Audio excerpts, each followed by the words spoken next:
Yo, welcome back, everybody, to the third episode of Worlds Through a Lens podcast. I'm your host, Bill Rosado, and we have a couple news topics to cover this week. Sadly, no guest this week again.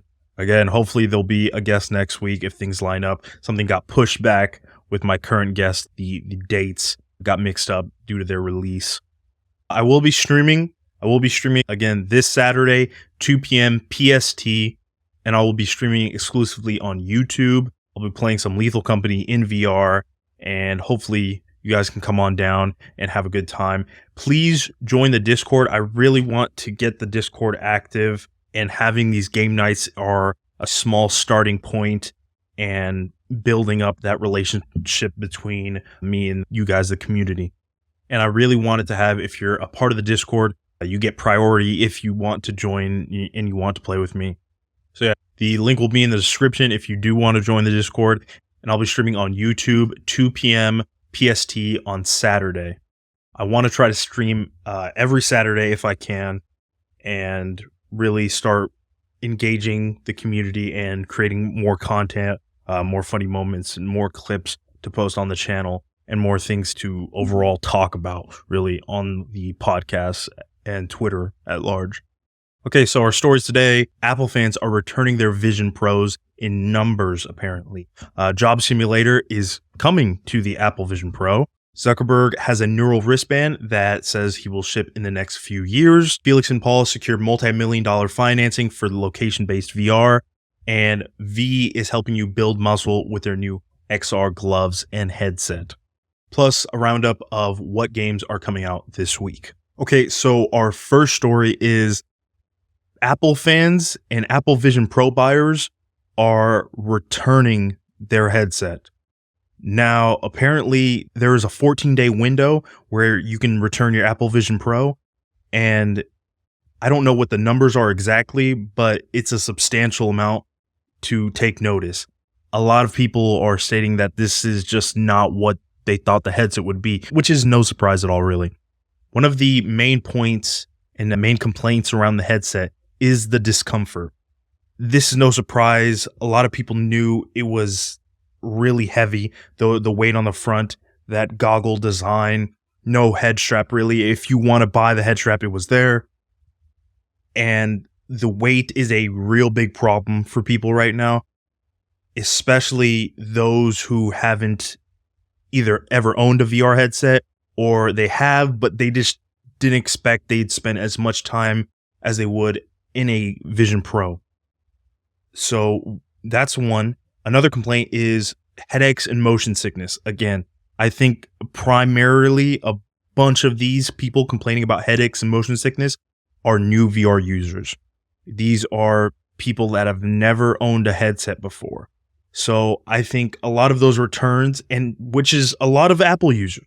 If you love the Apple ecosystem, you're locked into the Apple ecosystem, and you want nothing to do with Meta or any other VR headset, there's going to be a bunch of people, a bunch of first-timers, a bunch of newbies that are saying, this sucks. VR sucks. I don't care if it's Apple. I'm getting sick. I'm getting headaches. I'm going to send it back. An interesting point was something with health issues here. The people had burst in blood vessels in the eye, which that's real crazy to think about. I don't think I've ever heard that within any other headset. At least maybe it happened, but it wasn't apparent enough for people to notice or care about.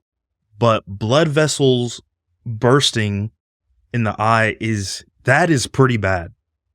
Granted, again, I think these are ultra first timers. I think there's probably some more behind that.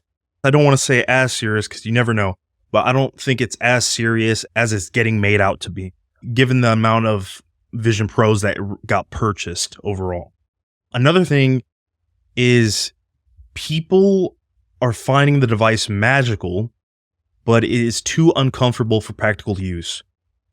And people are saying, despite the absolute perfection and the absolute magic that the Apple Vision Pro brings, the comfort or the discomfort is too overwhelming. It's too much for them to handle. And I don't mean this as in like, oh, it's pain, it's dragging. No, it's that mild annoyance that's just coming back again and again as you're using the headset that you just don't want to deal with. Okay, I could just use my monitors, or I could go buy another headset where I can get the balance better.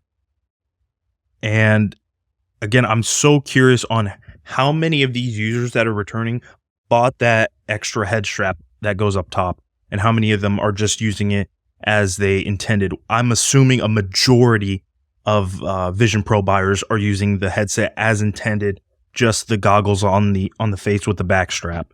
Another complaint people are saying is the value for money, that it's not what they thought it was, right? Simple as that. That they're just not seeing the value of having this. A lot of people that bought this are probably current Apple users, have a MacBook, an iPad, an iPhone, either a combination of those things or all of those things.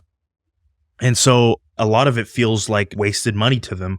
A lot of what the Vision Pro is able to do, a lot of their devices are already capable of doing something like that. So I 100% see that criticism there. One criticism that confused me was the absence of an entertainment and gaming content was, I guess, a deal breaker for a lot of people, which was really interesting because none of this was ever pitched as a gaming headset, right? It's still today, people are saying, hey, this is not a gaming headset. If you think this is a gaming headset, you're stupid.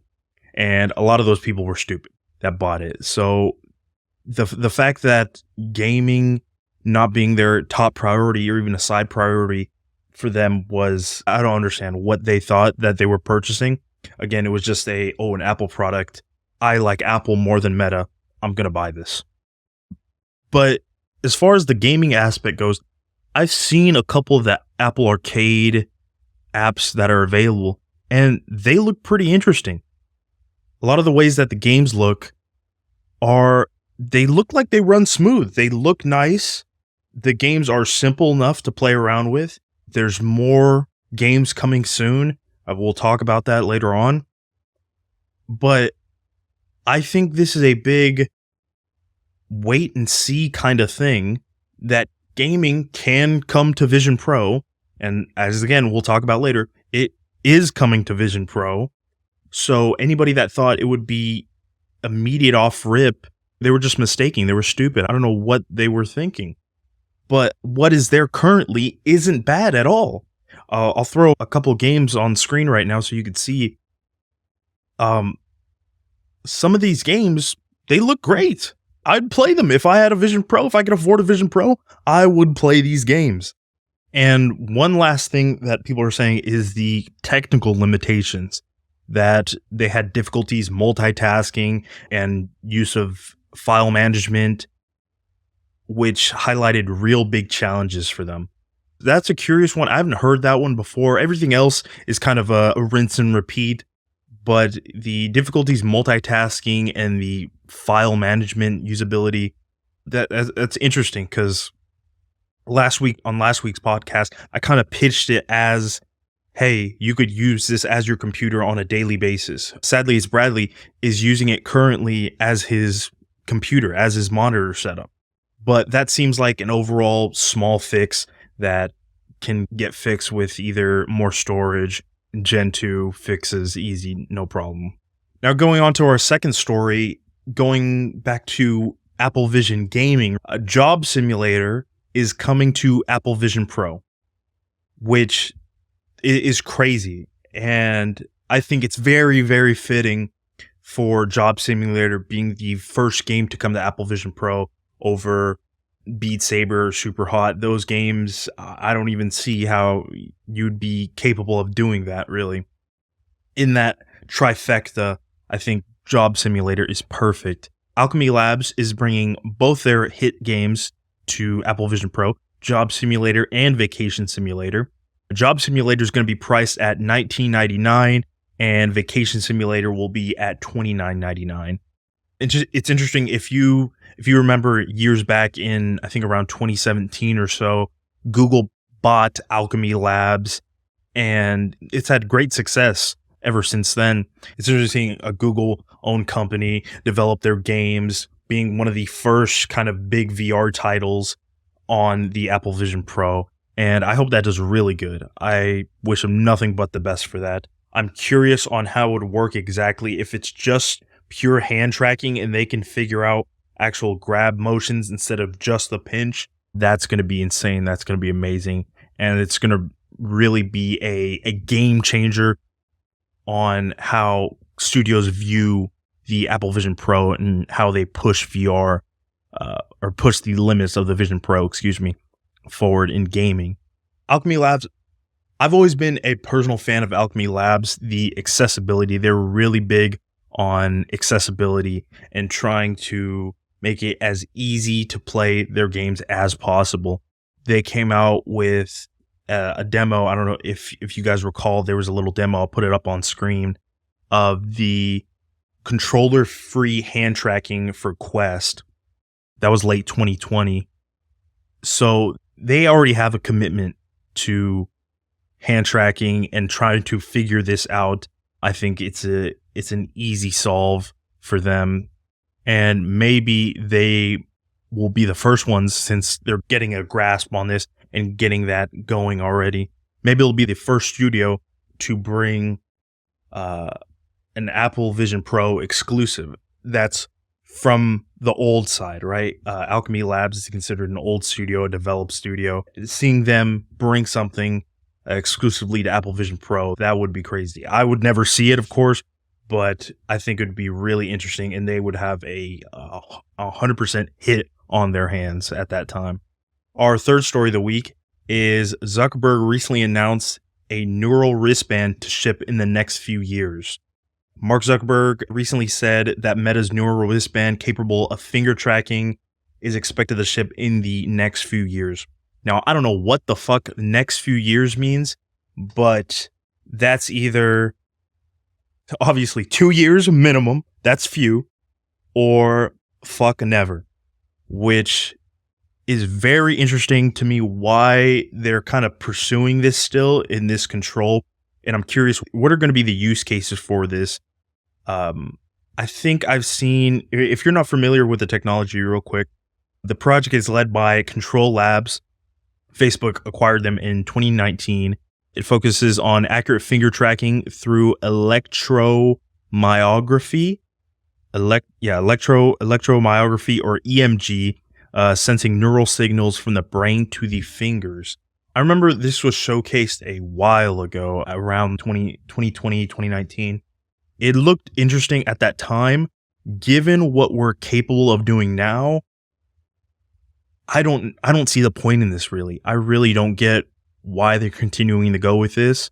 I would love some reasoning, really, because after seeing what Apple is capable of doing, and even what Meta currently has, I don't know what their overall plan is. Maybe they want to have that option to say, hey, okay, this is the cheap Meta, or this is the Meta Quest, and this is how cheap it is. There's already finger tracking, but if you want more advanced, more precise tracking and accuracy, here is the strap. Here is the wristband to allow you to do that and achieve more things that you couldn't do with normal pinch and zoom and that standard finger tracking. The EMG-based approach aims to offer perfect accuracy, zero latency, and functioning in any lighting condition, overcoming the limitations of current optical finger tracking technologies. That is, again, it's a lot of this would have been interesting not even 3 months ago. But to say, hey, it can perfect accuracy, zero latency, perfect lighting, or no lighting conditions at all needed, basically. I don't feel a real need for it at all. Maybe I'm completely wrong, so please let me know in the comments if I'm blowing this way out of proportion than it needs to be. they're really touting this as a breakthrough in AR and VR interfaces and kind of how we interact with them. This is not a breakthrough. They pitch this as the brain to the finger. I'm curious if this is capable to be used with people who don't have all five fingers, who have poor movement in their wrist, in their hand, or don't have hands at all.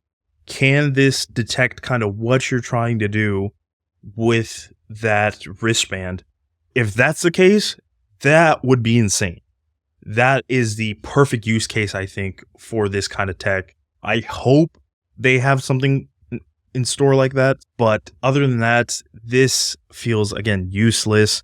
The competition with Apple, that they're able to utilize that eye and pinch motion, it feels effortless, and Meta's always felt clunky in that regard. I've personally, other than testing it, have never actually used the hand tracking or the pinching and moving around as my main way of controlling the interface.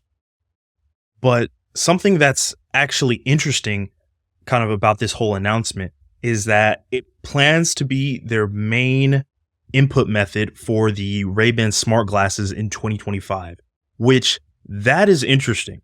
That I'm really curious. That whole Ray-Ban scene is still very, very early, and it's developing really nicely so far.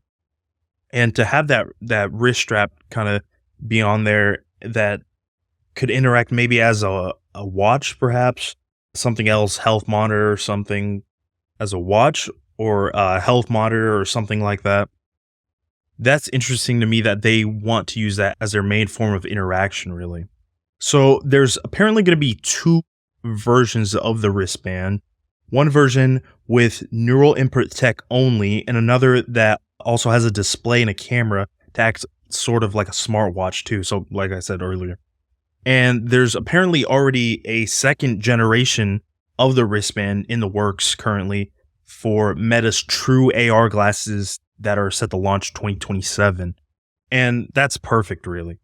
The VR aspect of it doesn't need this. It can be enhanced. It could be improved a little bit from it, but the AR, I see this going full on AR. And honestly, I changed my stance. If AR is kind of where they're going with this, this could be actually revolutionary given how early and how good the Meta landscape has been across the AR space in those Ray-Ban glasses. Our next story is Felix and Paul Studios secure multi-million-dollar financing for their next location-based VR experience. For those of you who don't know, Felix and Paul Studios, they've been around since 2013. Felix Langusnes and Paul Raphael, I'm sorry about that. The studio, they've been on the forefront of VR filmmaking, producing notable works like the Space Explorer series and Jurassic World Blue, and a couple immersive experiences for films such as The Isle of Dogs. They have a few things they've done that have won Emmys among the XR scene, and I'm assuming the whole film festival market scene. They're getting new investment for their location-based VR, which is still currently under wraps. Nobody knows what's going on as of yet. A couple of the investors, a lot of them are big companies, the Bank of Canadian Entrepreneurs, Export Development Canada, things like that. A lot of Canada institutes and groups, things like that. And I find it interesting that location-based VR is still a thing that people are able to get money around. I'm not a big fan of location-based VR. I think it kind of defeats the whole purpose.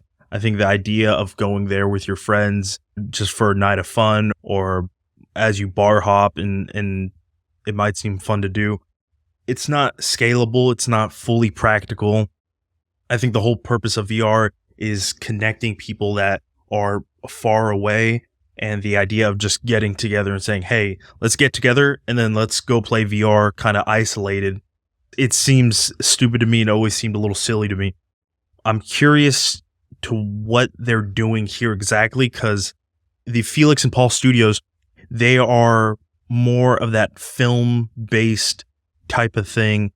And I'm curious because we haven't really seen something that's film-based in a location-based aspect, really. The project is set to launch 2025. It's described as the studio's most ambitious endeavor to date, highlighting their ongoing commitment to pushing the boundaries in immersive entertainment. They recently had success in Star Explorers: The Infinite, which allowed users to explore the International Space Station in VR, showcasing the studio's capability to blend storytelling with immersive tech, hinting at the potential scale for the overall location-based VR experience. Their current project, Space Explorers, is currently available in Vancouver and Denver. I had no idea that they were already doing this, that it was actually a thing going on. I'll throw up some footage if I can find some footage of it, of kind of what the whole experience is about. Like I said, it's currently available in Vancouver and Denver with plans to expand to Houston in May. I'm shocked. I'm shocked that, one, props to Felix and Paul for not only having some location-based VR in the year 2024, having a sizable footprint enough to be continuing to expand location-based VR in 2024. I'm really curious. I got to go check that out myself, really. All of these big companies, let me just list some of the companies again so you know. It's the Export Development Canada, the Bank for Canadian Entrepreneurs, and this one's kind of in French, so I don't know. It looks like the Society of Development of Entrepreneur Cultures. They title it as the SODEC, and the National Bank of Canada's Creative Industries Group. So that's a lot of big organizations, a lot of Canada-based organizations, obviously, to this whole project and this whole endeavor. Really interesting that location-based VR is still viable, like I said, in the year 2024. Really blows my mind. And our next story is XR gloves that are helping you build muscle. This new startup called V is trying to find a new way to build muscle through XR workouts, typical cardio exercises such as Beach Saber does. The startup is developing XR gloves that can track fitness activities like weightlifting.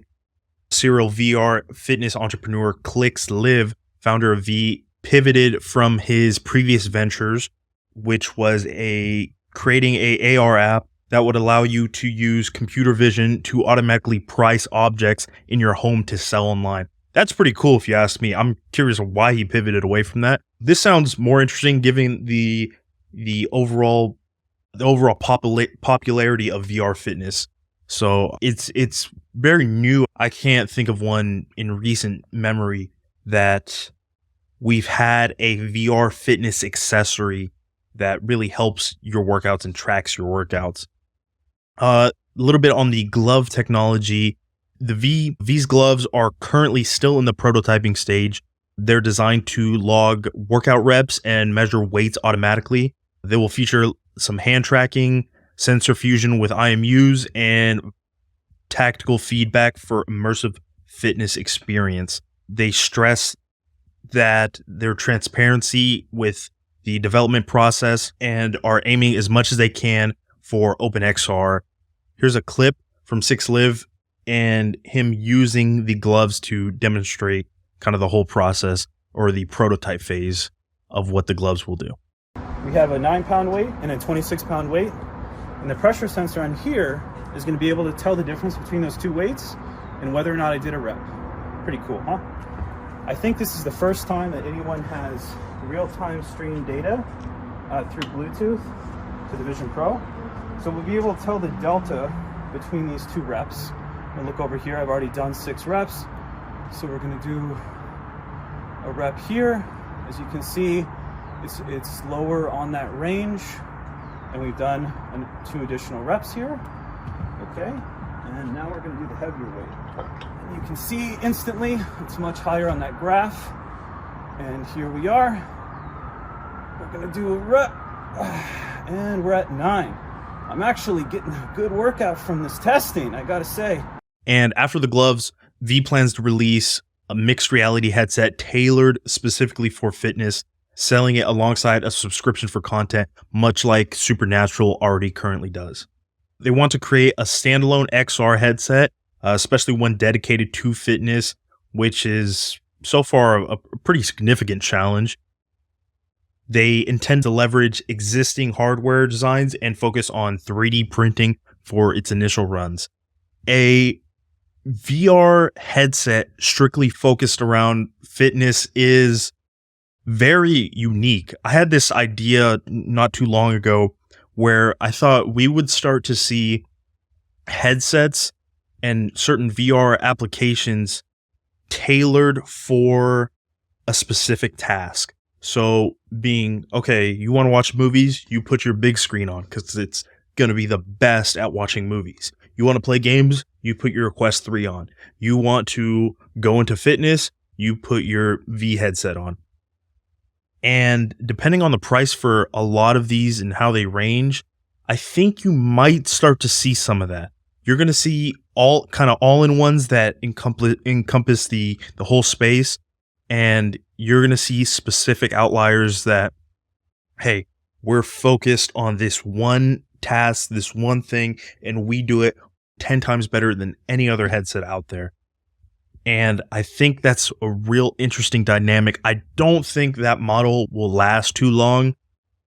So I think we're going to see that very early on, and there'll be just a headset for every task, more or less. With fitness, though, I think it's interesting because a lot of people don't want to use their main Quest headset for fitness, right? They don't want to get it all sweaty. They don't like cleaning it. Depending on what facial interface they have, it can tear some of the facial interface, some of the leather, or they don't have the sweat absorbent, the silicone face mask. So for exercise in specific, I see this actually becoming a category for itself and for the space entirely. Okay, moving on to the games releasing this week. First off, we have Bootstrap Island. Dive into Bootstrap Island, the ultimate survival adventure. As a solo survivor of the 17th century shipwreck, you're thrown into a merciless, mysterious world where every choice matters. With no hand-holding, you'll face a ruthless roguelike experience where survival extends your capabilities and unlocks new resources. Your journey is unique thanks to randomized resources and dynamic gameplay influenced by realistic physics and day and night cycles. The captivating, evolving narrative is set in a beautifully dangerous world waiting for you to uncover its secrets. Embrace the challenge and discover if you can outlast the island's deadly threats. Bootstrap Island is your personal tale of survival and discovery. Bootstrap Island is now available on Steam Early Access. Next up on our list is Stranger Things VR, finally. Step into the dark and twisted universe of Stranger Things like never before in Stranger Things VR. This immersive VR game invites you to explore the unseen depths of the series through the eyes of Vecna. Delve into unknown realities, form the hive mind, and plot your revenge against Eleven and the town of Hawkins. Experience the thrill of invading the dreams and memories of beloved characters using telekinesis to manipulate and dominate. Witness Henry Krill's transformation into the fearsome Vecna and discover the impact of his actions on the series' events. From crushing foes with your mind to navigating the intricate connections of an outer-worldly hive mind, every moment is filled with intensity and intrigue. Stranger Things VR will be available exclusively on the Quest platform today. And our last game releasing this week is called Rock and Roots. Embark on a captivating adventure where you, as betrayed heir of Grand Castle, are thrust into the mystic heart of an enchanted forest. Guided by the wild spirit, command the power of the springs, creatures ready to defend their home and your claim.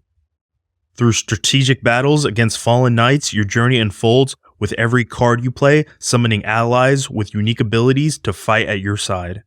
With each victory, collect soul fragments to enhance your powers and delve deeper into the forest secrets.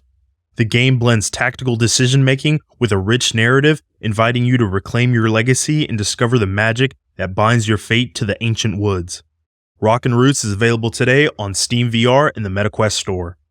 Thank you guys so much for watching the third episode of Worlds Through a Lens podcast. Hopefully we'll have a guest on next week, and I will be streaming Saturday, February 24th on YouTube. Come join the live, say hi, play with me, join, get in my lobby, and yeah, let's just have an overall good time.